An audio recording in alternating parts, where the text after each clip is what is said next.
Gaya bahasa. 1. Personifikasi. Personifikasi adalah gaya bahasa yang digunakan untuk menggantikan fungsi benda mati yang dapat bersikap seperti manusia. Contohnya seperti angin malam telah melarang aku keluar. Dan contoh yang kedua, sampaikanlah salamku padanya.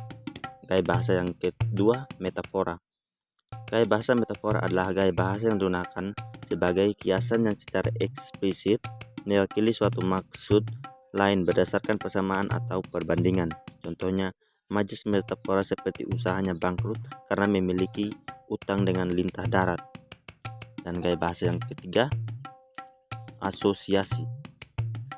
Asosiasi adalah gaya bahasa yang membandingkan dua objek berbeda namun disamakan dengan menambahkan kata sambung, baik kan ba atau seperti contohnya, wajah ayah dan anak itu bagikan pinang dibelah dua. Dan contoh yang kedua, seperti bagikan bagai dan laksana untuk membandingkan suatu objek dengan objek lainnya. Eufemisme adalah gaya bahasa yang dimana kata-kata yang dianggap kurang baik diganti dengan pedanan kata yang lebih halus. Contohnya, karena terjerat kasus korupsi, ia harus dihadapkan di meja hijau.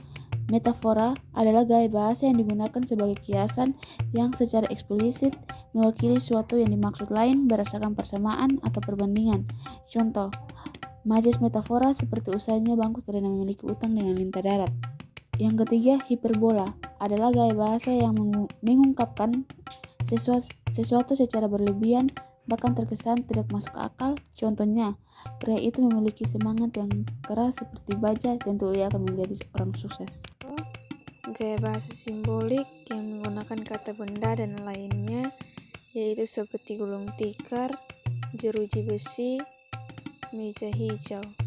Gulung tikar dimaknai dengan bangkrut, jeruji besi adalah simbol dari penjara, dan meja hijau adalah simbol dari pengadilan, karena pada umumnya warna hijau memiliki arti sebagai contoh gaya bahasa sinekdoche. Kepala merupakan satu dari bagian tubuh, tetapi dalam kalimat tersebut merujuk pada keseluruhan.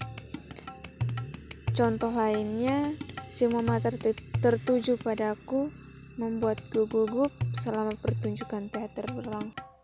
Sileme adalah gaya bahasa yang menyandingkan suatu aktivitas dengan suatu ungkapan.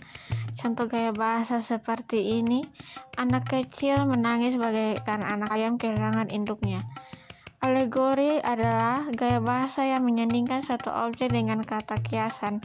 Contohnya, mencari wanita yang sempurna seperti mencari jarum dalam tumpukan jerami.